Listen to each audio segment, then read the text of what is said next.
Assalamualaikum warahmatullahi wabarakatuh. Untuk materi ketiga, kita akan membahas cara kerja GPS dan integrasinya dengan microcontroller. Materi ini disampaikan oleh Muhammad Reza Karaziz, STMT PhD yang merupakan asisten profesor dan juga senior member IEEE. Dr. Reza merupakan founder Center for Intelligent Geolocation and Knowledge Communication (IGLOCOM). Ia juga merupakan dosen program studi teknik elektro dan program studi teknik telekomunikasi di Fakultas Teknologi Industri FTI, Institut Teknologi Sumatera ITERA.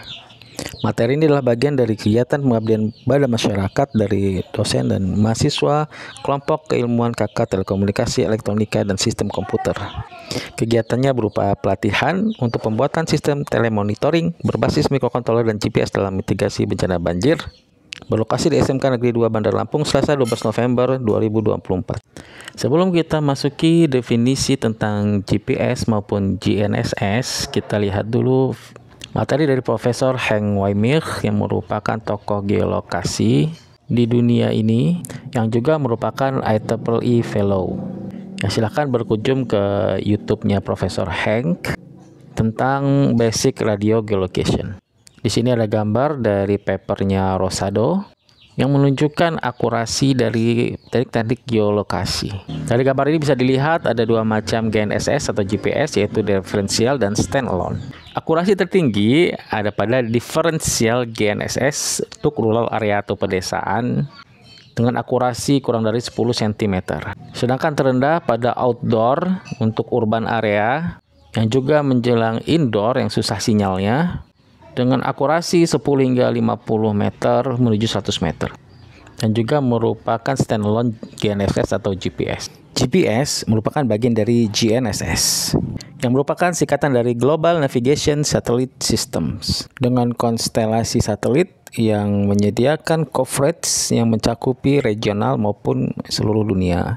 Yang saat ini ada 6 sistem atau konstelasi yang merupakan bagian dari GNSS yang sedang beroperasi saat ini, dimiliki oleh berbagai negara.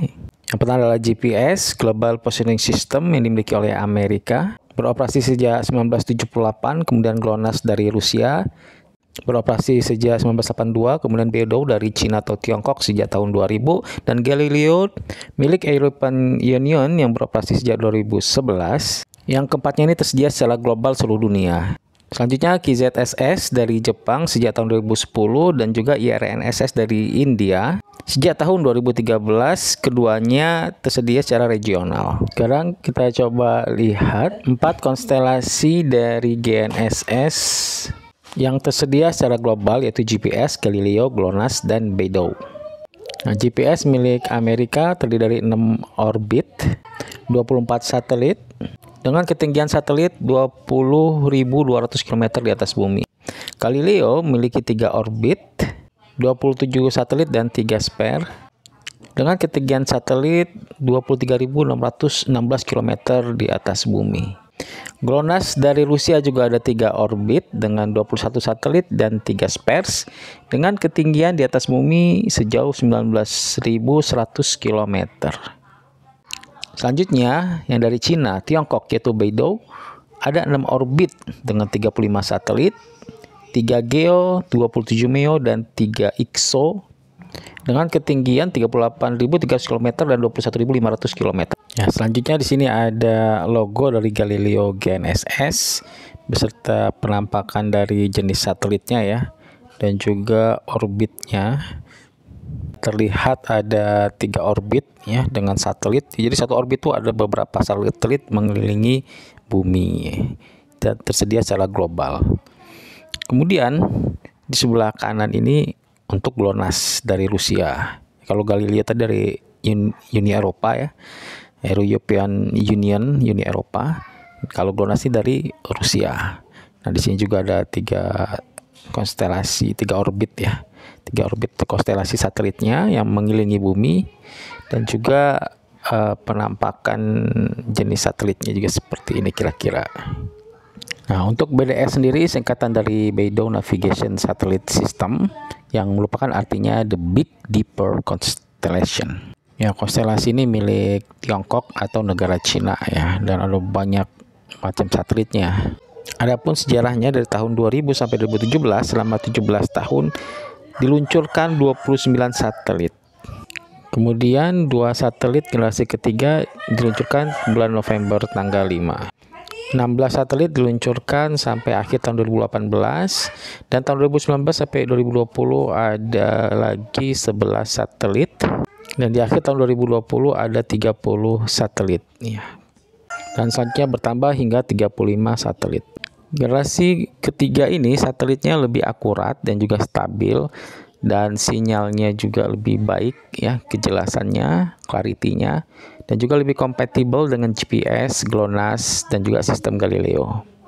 Kemudian mari kita lihat perbandingan antara QZS dan Navig. Ya, kalau tadi yang BDS, Galileo, kemudian GLONASS itu kan global ya.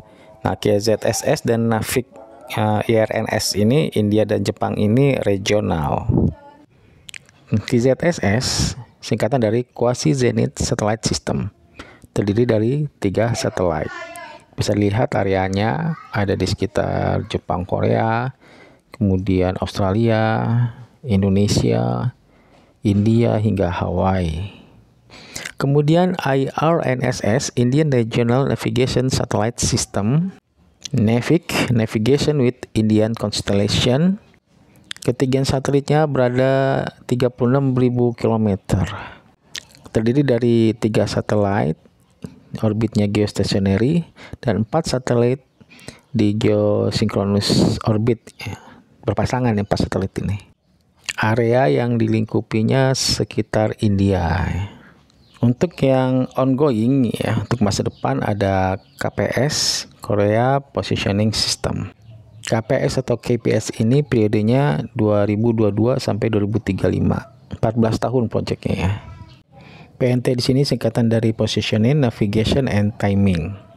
Jumlah satelit di KPS ada 3 GEO dan 5 IXO. Sekarang bagaimanakah dengan Indonesia? Apakah Indonesia akan mempunyai positioning satelit system sendiri? Misalnya ketika Indonesia berusia 100 tahun, di Indonesia Emas 2045 atau lebih cepat lagi. Terakhir Indonesia sudah meluncurkan satelit Satria 1 dengan budget 8 triliun rupiah sekitar itu. Satelit ini dirakit di Perancis dan dioperasikan oleh PT Satelit Nusantara 3 untuk memberikan akses internet terutama ke daerah terpencil. Semoga kedepannya Indonesia juga memiliki positioning system satelit juga ya, sehingga Indonesia akan lebih mandiri lagi ke depannya secara teknologi. Sekarang mari kita coba pahami cara kerja GNSS maupun GPS. Gambar sebelah kiri itu ada lingkaran lingkungan bumi dan ada satelit di atasnya dengan jarak antara satelit dengan penerima GPS dengan jarak D1, D2, D3, D4 untuk 4 satelit. Ya, jadi minimal 4 satelit ya untuk bisa mendapatkan lokasi yang bagus untuk diestimasi. Nah, kalau sebelah kanan itu gambar dari atas, dia 2 dimensi. Ya, lingkaran-lingkaran itu adalah lingkaran jarak secara 2 dimensi dari satelit menuju receiver. Jadi sinyal itu dikirimkan dari satelit menuju ke receiver, ada waktu terbang atau time of arrival TOA atau time of flight TOF. Kemudian TOA atau TOF itu dengan kecepatan cahaya dia akan mengkonversi waktu menjadi jarak antara satelit menuju receiver. Di sisi receiver ada algoritma geolokasi untuk menghitung posisi dari receiver. Biasanya algoritma yang dipakai adalah multilaterasi. Sebenarnya ada banyak algoritma lain yang bisa kita pakai, termasuk salah satunya faktor graf, geometri, dan banyak lagi pendekatan lain. TOA atau TOF itu adalah lamanya waktu sinyal itu terbang sejak ia berangkat atau departure dari pengirim di satelit ya, transmitter menuju ke sisi penerima atau receiver di permukaan bumi. Ada beberapa syarat yang diperlukan, yaitu sinkronisasi yang akurat antara pengirim dan penerima. Kemudian perlu mengetahui timestamp waktu sinyal itu dikirimkan. Nah, timestamp itu untuk menghitung waktu sinyal berangkat hingga tiba. Atau tahu bentuk sinyal sehingga kita bisa melakukan autokorelasi untuk mengetahui juga waktu itu berangkat hingga tiba, TOA atau TOF. Setelah kita mendapatkan waktu terbang, yaitu antara waktu dikirimkan dan diterima di receiver, dari waktu terbang tersebut kita dapatkan jarak, dan dari jarak itu kita mengetahui posisi X dan Y. kecil yang merupakan posisi receiver, sedangkan XY yang besar itu adalah posisi satelitnya yang sudah kita ketahui. Nah, dengan berbagai macam algoritma geolokasi kita bisa mendapatkan posisi receiver tersebut. Poster ini didapatkan dari website resmi GPS tentang bagaimana cara kerja GPS, yang seperti juga sama sudah dijelaskan sebelumnya tadi. Sinyal tersebut berisi lokasi satelit, status, dan juga waktu yang presisi yang didapatkan dari clock atom di satelit.